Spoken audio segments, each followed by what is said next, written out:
Hello, let's discuss today the subject of money illusion, and would would use this article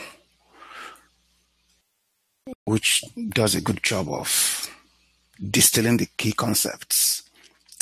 So it starts by saying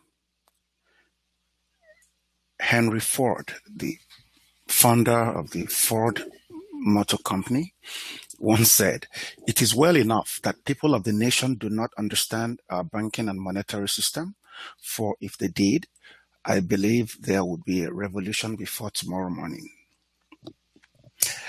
because it's so bad and it's so stacked against the average person."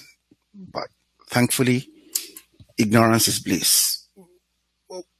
The thinking is what you don't know cannot hurt you, which is true in a sense. You won't get as much as you should, but you don't feel bad. So I'll just focus on some highlighted portions of the article. Here we see the central bank is the enabler of the money illusion. It's a method of transferring wealth from savers, and I'm going to add to that workers, people who have to sell goods and services, be they lawyers or doctors or dentists. If what you have is your human capital, you are trading your labor or your services. Even people who have small businesses who are selling goods and services, maybe selling parts or repairs or whatever it may be. This method transfers wealth from them without their knowledge or consent. It's simply a form of theft. So let's go further down. Now here it says the money illusion is a tendency of individuals to confuse real and nominal prices. People who have studied economics are familiar with this. Real prices simply mean inflation adjusted prices. In other words, your $1, what does it buy in the market? So if your car tire is, say, $150 today,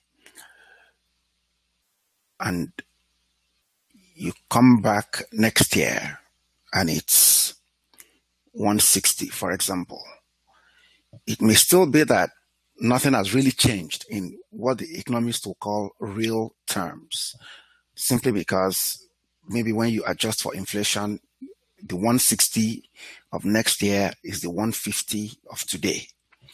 So nominal is what you see. Real is what your dollar can buy relative to a previous period, because it's never the same. So what your dollar is buying in 2015 is different from what it bought in 2014. And of course, again, it varies from product to product. For example, with gasoline for your car, maybe you are paying more 2 years ago and now you are paying less because of the crash in oil prices.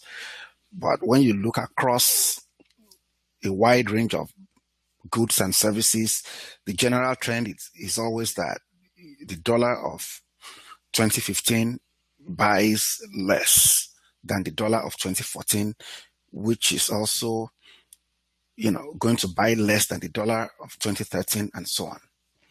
So it boils down to the fact that people ignore inflation when deciding if they are better off.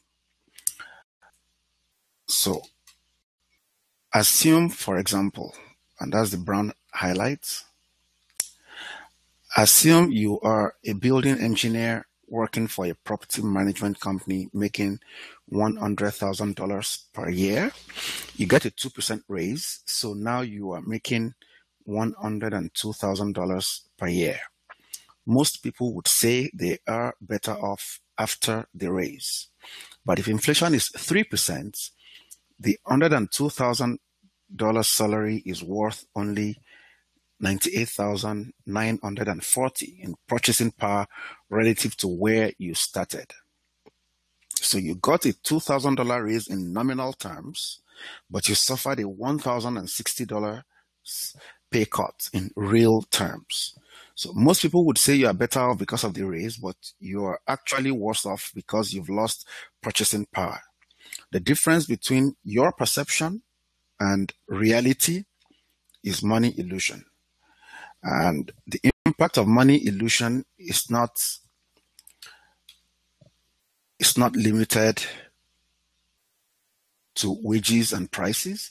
It can apply to any cash flow, including dividends and interest. It can apply to the asset prices of stocks and bonds. Any nominal increase has to be adjusted for inflation in order to see past the money illusion. Experiments by behaviorists show that people think a 2% cut in wages with no change in the price level or 0% inflation is unfair. Meanwhile, they think a 2% raise with 4% inflation is fair, or even a 0% raise with 2% inflation. These are all similar. In fact, the two outcomes are economically identical in terms of purchasing power. The fact, however, that people prefer a raise over a pay cut while ignoring inflation is the essence of money illusion. So, central bankers use money illusion to transfer wealth from you, a saver and investor, and I will add to that, worker, to debtors. They do this when the economy isn't growing because there's too much debt. Central bankers try to use inflation to reduce the real value of the debt, to give debtors some relief in the hope that they might spend more and help the economy get moving again. Now, there's also one aspect of the picture that is missing here.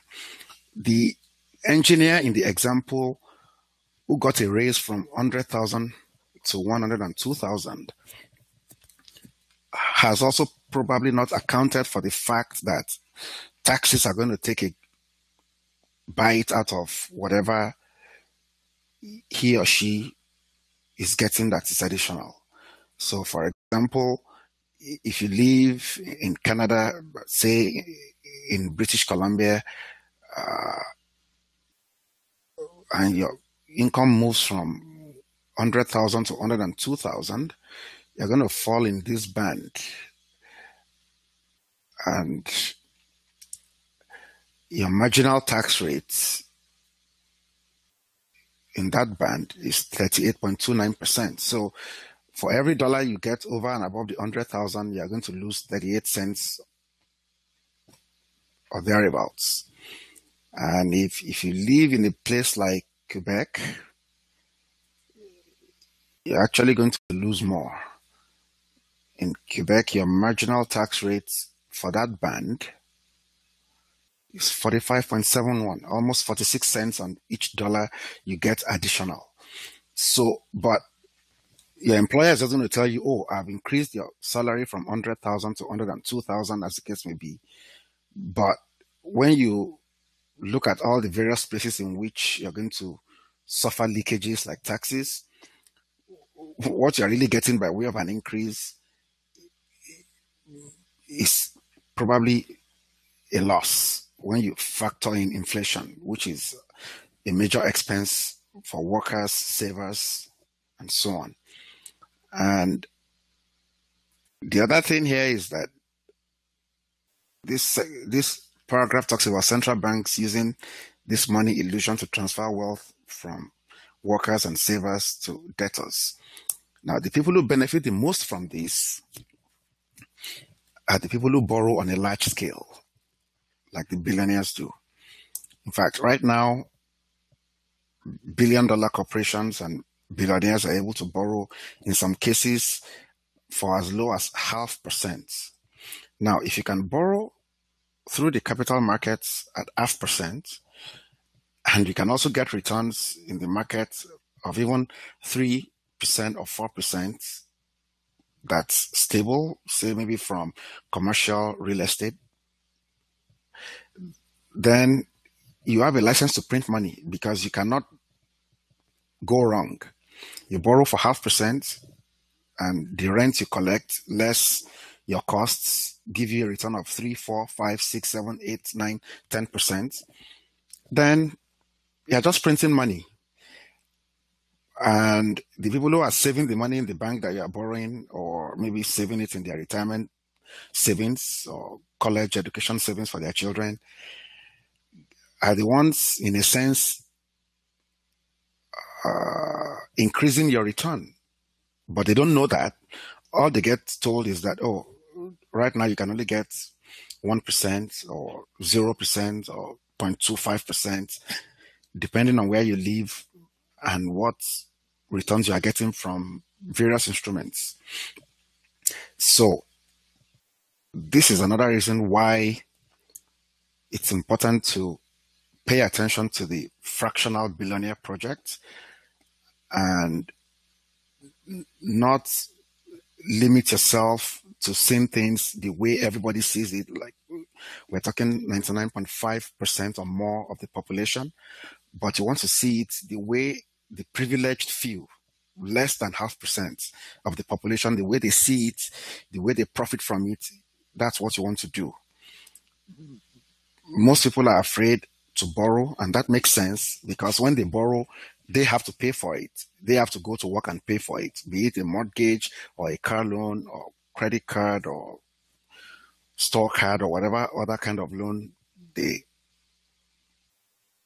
incur. But for a billionaire who is trained in these things, all they do is borrow at 0.5%. Oh, by the way, the ability to borrow at 0.5% is not available to everybody. It is available only to people who have large amounts of capital. So they can borrow at 0.5%, but if you go to your bank to borrow, you could maybe, depending on what you're borrowing for, you could get rates as low as 3, 4%, maybe for a mortgage, as the case may be, up to 33, 36%, or even 100% in the case of the payday loan sharks. But a billionaire can borrow at 0.5%. And even if they turn around and take all the borrowed cash and buy commercial real estate that is yielding 4%, 5%, they are still way ahead because, they borrowed $100 million. They, after collecting rents and paying their costs on the commercial real estate, they are left with 5 million, and their costs, their interest costs on the loan they've taken is 500,000. So they are still left with 4.5 million that they can use to begin to repay the loan as well as turn a profit. What's not to like about that? The reason why most people don't know this is because they don't want you to know. Because if everybody knows, then there's no opportunity to profit off of the ignorance of the many. So they go to great lengths to keep the information secret. It's not so much that it is secret. You just have to know and be able to connect all the dots. And that's what the fractional billionaire project is trying to do. That's why we say it is important that you bridge the knowledge gap between you and billionaires. What makes them billionaires is not so much that they are smarter or they work harder, at least not from an academic perspective. But yes, you could argue they're smarter to the extent that they figure out what 99.5, 99.8% of the population does not know and learn how to profit from it. Essentially they take money from everybody else. The day everybody else becomes aware that money is being taken from them, that's the end of the game. So that's why they would rather you don't know. But, well, those who join the fractional billionaire project get to know and get an opportunity to profit from this kind of, you could say, easier ways of making money, turning a profit, getting more with less, becoming more efficient and more productive. So we're going to leave it at that. As they say, a word is enough for the wise. Thanks for listening, and hope you join the Fractional Billionaire Project as quickly as you can, because it is not going to be open to everyone forever. What is going to make it good for those who participate would be the fact that once the target is reached, the door closes, and you can then do what the other billionaires are doing, up to the tune of whatever you can afford, and get the results they are getting, which depend on the ignorance. Those results depend on the ignorance of the many. So you can either continue to do things the way you've always done it and get the results you've been getting, or begin to do it in a more efficient, more productive, more results-oriented manner, like the billionaires do, with lower tax bills, in many cases, $0 tax bills. So the ball is in your court. But thanks for listening.